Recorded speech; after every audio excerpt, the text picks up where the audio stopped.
ಭಗವದ್ಗೀತೆ ಶ್ಲೋಕಗಳನ್ನ ಕೇಳಬೇಕು ಅಂದ್ರೆ ಒಲ್ಲಿಪಾಶನ ಮನೆಯ ಬಾಗಿಲಿಗೆ ಬರಬೇಕು. ಕೃಷ್ಣ ಕೃಷ್ಣ ಕೃಷ್ಣ ಕೃಷ್ಣ. ಅಲ್ಲ ಕೃಷ್ಣ ಭಟ್ಟರೆ, ನಾನು ಭಗವದ್ಗೀತೆಯ ಒಂದು ಶ್ಲೋಕವನ್ನು ಹೇಳಿದರೆ ನೀವು ಕುರಾನಿನ ಇಡೀ ಅಧ್ಯಾಯವನ್ನೇ ಹೇಳುವಿರಿ. ಹಸಿದವನಿಗೆ ಬಡಿಸಿ ನಂತರ ನೀವುಣ್ಣು ಅನ್ನೋದನ್ನ ಜಗತ್ತಿಗೆ ಸಾರಿದ್ದು ಧರ್ಮಗ್ರಂಥ ಕುರಾನ್. ಹೌದೌದೌದು.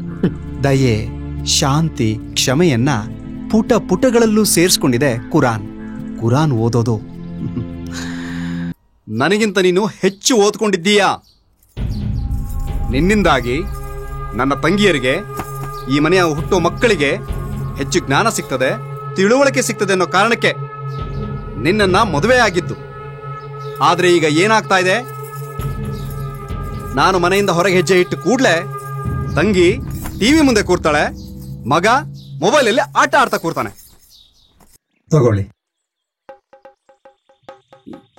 ಈ ದುಡ್ಡು ಈಗ್ಯಾಕೆ? ನಾವು ಆಟ ಆಡ್ತಾ ಇಲ್ಲ, ನೀವು ಹೊರಡಿ. ಯಾಕೆ, ಏನಾಯ್ತು? ದೇವಸ್ಥಾನದಲ್ಲಿ ನಮ್ಮ ಮೇಳದ ಬಗ್ಗೆ ಅಪಸ್ವರ ಬಂತು, ಬೇಜಾರಾಯ್ತು. ಧರ್ಮದರ್ಶಿ ಸ್ಥಾನಕ್ಕೆ ರಾಜೀನಾಮೆ ಕೊಟ್ಟೆ. ಈ ಸರ್ತಿ ಆಟ ಆಡೋದಿಲ್ಲ, ನೀ ಹೊರಡಿ.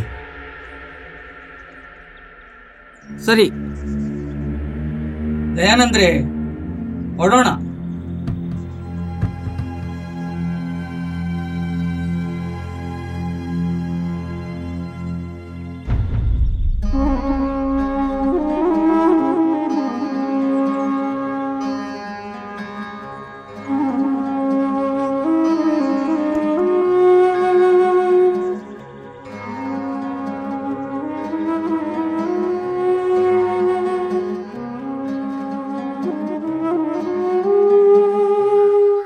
ತ್ವಮೇವ ಮಾತಾ ಚ ಪಿತಾ ತ್ವಮೇವ, ತ್ವಮೇವ ಬಂಧುಶ್ಚ ಸಖಾ ತ್ವಮೇವ, ತ್ವಮೇವ ವಿದ್ಯಾ ದ್ರವಿಣಂ ತ್ವಮೇವ, ತ್ವಮೇವ ಸರ್ವಂ ಮಮ ದೇವದೇವ.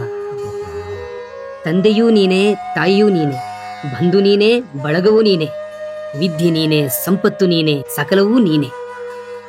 ಎಲ್ಲವೂ ಆ ಭಗವಂತನದೇ. ನಮ್ಮದೇನಿದೆ ಕೃಷ್ಣ ಭಟ್ಟರಲ್ಲಿ?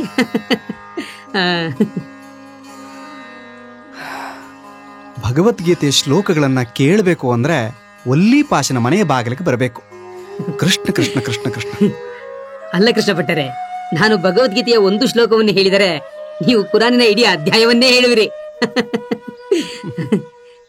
ಹಸಿದವನಿಗೆ ಬಡಿಸಿ ನಂತರ ನೀವುಣ್ಣು ಅನ್ನೋದನ್ನ ಜಗತ್ತಿಗೆ ಸಾರಿದ್ದು ಧರ್ಮಗ್ರಂಥ ಕುರಾನ್. ಹೌದೌದೌದು. ದಯೆ, ಶಾಂತಿ, ಕ್ಷಮೆಯನ್ನ ಪುಟ ಪುಟಗಳಲ್ಲೂ ಸೇರಿಸ್ಕೊಂಡಿದೆ ಕುರಾನ್. ಕುರಾನ್ ಓದೋದು ಉತ್ತಮ ವಿಚಾರ. ಅದು ಸರಿ ಕೃಷ್ಣ ಭಟ್ಟರೆ, ನೀವು ಧರ್ಮದರ್ಶಿ ಸ್ಥಾನಕ್ಕೆ ರಾಜೀನಾಮೆ ಕೊಡಬಾರದಿತ್ತು. ನನಗೆ ಯಾಕೋ ಸರಿ ಕಾಣಲಿಲ್ಲ ನೋಡಿ. ಅಲ್ಲ, ನಿಮಗೆ ಶ್ರೀಕೃಷ್ಣ ದೇವಸ್ಥಾನ ಕಂಡರೆ ಪಂಚಪ್ರಾಣ. ನೀವು ದೇವಸ್ಥಾನಕ್ಕೆ ಹೋಗದೆ, ಆ ದೇವರ ದರ್ಶನ ಮಾಡದೆ ಹೇಗಿರ್ತೀರ ಹೇಳಿ? ಸಾಧ್ಯನಾ ಇದು? ಯಾಕೋ ಸರಿ ಬರಲಿಲ್ಲ. ಎಂತ ಮಾಡೋದು? ದೇವಸ್ಥಾನದ ಸದಸ್ಯರಿಗೆ ನಾನು ಬೇಡವಾದೆ. ಬೇಡವಾದ ಜಾಗಕ್ಕೆ ನಾ ಯಾಕೆ ಹೋಗಬೇಕು? ನೀವೇ ಹೇಳಿದ್ರಲ್ಲ, ಸರ್ವಂ ಕೃಷ್ಣಮಯಂ, ಸರ್ವವ್ಯಾಪ್ತಿ ಕೃಷ್ಣ. ಎಲ್ಲವೂ ಕೃಷ್ಣನೇ, ನನ್ನಲ್ಲೂ ಕೃಷ್ಣನೇ, ನಿಮ್ಮಲ್ಲೂ ಕೃಷ್ಣನೇ. ನನ್ನಲ್ಲೇ ಕೃಷ್ಣನಿಟ್ಕೊಂಡು ಕೃಷ್ಣನ್ ಹುಡುಕ್ಲಿಕ್ಕೆ ನಾನು ದೇವಸ್ಥಾನ ಹೋಗೋದಾ? ಚೆನ್ನಾಗಿದ್ದೀರಾ ಅಣ್ಣ? ಹಾ ಹಾ, ಮೊನ್ನೆ ಮನೆಗೆ ಬಂದಿದ್ರಾ? ಮೊಹರಂ ಹಬ್ಬ ಬಂತಲ್ವಾ, ನಿಮ್ಮನ್ನೆಲ್ಲ ಮನೆ ಕರೆಯೋಣ ಅಂತ. ನೀವು ಬೇಡ ಅಂದ್ರೂ ಬಂದೇ ಬರ್ತೇವೆ. ನಿಮ್ಮ ಕೈ ಚೋಂಗಿ ರೊಟ್ಟಿ, ಮೊಸರನ್ನ, ಪಾಯಸ ಮರಿಲಿಕ್ಕಾಗ್ತದಾ? ಬರಲೇಬೇಕು. ಕಲಾಳಿಗೆ ಮಕ್ಕಳಿಗೆ ಈ ಪಾಯಸದ ರುಚಿ ಭಾರಿ ಖಂಡಾಪಟ್ಟೆ ಇಷ್ಟ. ಇದ್ದರೆ ಸ್ವಲ್ಪ ಹಾಕಿ ಕೊಡ್ತೀರಾ? ಆಗ್ಬೋದಣ್ಣ, ಕಳಿಸ್ತೀನಿ. ಅಡ್ಡಿಲ್ಲ. ಗಜವದನ ಬೇಡುವೆ, ಗಜವದನ ಬೇಡುವೆ, ಗೌರಿ ತನಯ ಗಜವದನ ಬೇಡುವೆ ಗೌರಿ ತನಯ ತ್ರಿಜಗವಂದಿತನೇ ಸುಜನರ ಪೊರೆವನೇ ಗಜವದನ ಬೇಡುವೆ. ಗುಂಡಾ ಜೋಯಿಸರೇ, ಈ ಸರ್ತಿ ನಿಮಗೆ ಫೀಸ್ ಸಿಕ್ಕುವುದಿಲ್ಲ. ನೀವು ಫೀಸ್ ಕೊಡದೇ ಇದ್ದರೆ ನಮ್ಮ ಜೀವನ ಹೇಗೆ ನಡೆಯುವುದು? 3 ತಿಂಗಳಲ್ಲಿ 3 ಪಾಠ ಮುಗಿಸ್ತೇನೆ ಅಂತ ಹೇಳಿದ್ರಿ. ಆದರೆ ಈಗ 1ನೇ ಪಾಠದಲ್ಲೇ ಇದ್ದೀರಿ. ಇದು ತಪ್ಪಲ್ಲವಾ? ಹೌದು, ತಪ್ಪು. ನಮ್ಮ ಮನೆಯಲ್ಲಿ ತಪ್ಪು ಮಾಡಿದವರಿಗೆ ಏನಂತ ಗೊತ್ತುಂಟಲ್ಲವಾ? ಹಾ, ಗೊತ್ತುಂಟು.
ಪ್ರಣತಿ,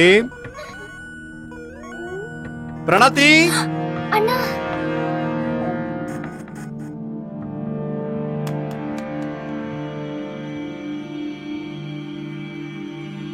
ಏನ್ ಹೇಳಿದ್ದೆ ನಾನು? ಮುಂದಿನ ವಾರದ ಶ್ರೀಕೃಷ್ಣ ಜನ್ಮಾಷ್ಟಮಿಗೆ ಶ್ಲೋಕಗಳನ್ನ ಬಾಯಿಪಾಠ ಮಾಡಿ ಅಂತ ಹೇಳಿದ್ದೆ. ಮಾಡಿದ್ದೀರಾ ಇಬ್ರು? ಅದು ಹೇಳು ಹೇಳು. ಧರ್ಮಕ್ಷೇತ್ರೆ ಕುರುಕ್ಷೇತ್ರೆ ಮಮಭೇತ ಯುತ್ಸವ. ಬಾಯಿ ಮುಚ್ಚು. ನೀನ್ ಹೇಳು.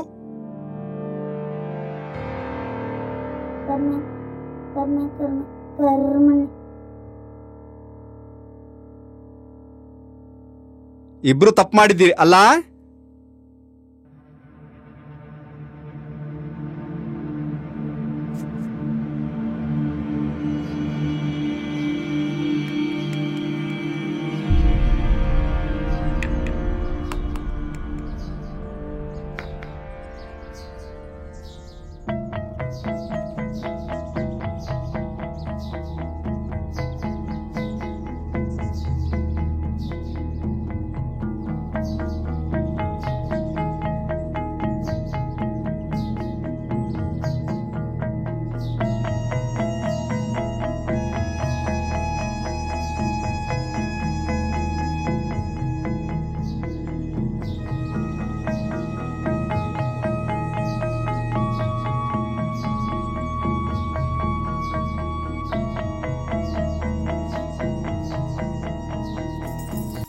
ಕಲಾ, ನನಗಿಂತ ನೀನು ಹೆಚ್ಚು ಓದ್ಕೊಂಡಿದ್ದೀಯಾ. ನಿನ್ನಿಂದಾಗಿ ನನ್ನ ತಂಗಿಯರಿಗೆ, ಈ ಮನೆಯ ಹುಟ್ಟೋ ಮಕ್ಕಳಿಗೆ ಹೆಚ್ಚು ಜ್ಞಾನ ಸಿಗ್ತದೆ, ತಿಳುವಳಿಕೆ ಸಿಗ್ತದೆ ಅನ್ನೋ ಕಾರಣಕ್ಕೆ ನಿನ್ನನ್ನ ಮದುವೆ ಆಗಿದ್ದು. ಆದ್ರೆ ಈಗ ಏನಾಗ್ತಾ ಇದೆ? ನಾನು ಮನೆಯಿಂದ ಹೊರಗೆ ಹೆಜ್ಜೆ ಇಟ್ಟು ಕೂಡ್ಲೆ ತಂಗಿ ಟಿವಿ ಮುಂದೆ ಕೂರ್ತಾಳೆ, ಮಗ ಮೊಬೈಲಲ್ಲಿ ಆಟ ಆಡ್ತಾ ಕೂರ್ತಾನೆ. ಹೀಗಾದ್ರೆ ಅವರ ಭವಿಷ್ಯ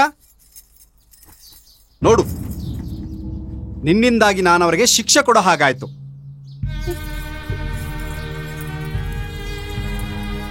ಅಲ್ಲ, ನಿಮ್ಮನ್ನ ನೀವು ಎಂತ ಅಂತ ಎಣಿಸಿದ್ರಿ? ಎಲ್ಲವೂ ನೀವ್ ಹೇಳ್ದಾಗೆ ಆಗ್ಬೇಕಾ? ಅಷ್ಟಕ್ಕೂ ಟಿವಿ ನೋಡೋದ್ರಲ್ಲಿ ತಪ್ಪಿದೆ ಅಂತ ನೀವ್ ಹೇಗ್ ಹೇಳ್ತೀರಿ? ಟಿವಿಯಲ್ಲೂ ಕೂಡ ನೋಡ್ಲಿಕ್ಕೆ ತಿಳ್ಕೊಳ್ಳಿಕ್ಕೆ ಒಳ್ಳೆ ವಿಷಯಗಳುಂಟು. ಪಾಪ ಅವ ಚಿಕ್ಕವ ಇದ್ದ, ಏನೋ ಸ್ವಲ್ಪ ಹೊತ್ತು ಮೊಬೈಲ್ ನಲ್ಲಿ ಆಟ ಆಡ್ತಾ ಇದ್ದ. ಅದ್ರಲ್ಲಿ ತಪ್ಪೇ ಏನು ಅಂತ. ನೋಡಿ, ನಿಮ್ಮದು ಜಾಸ್ತಿನೇ ಆಯ್ತು ಮರೆ. ಛೆ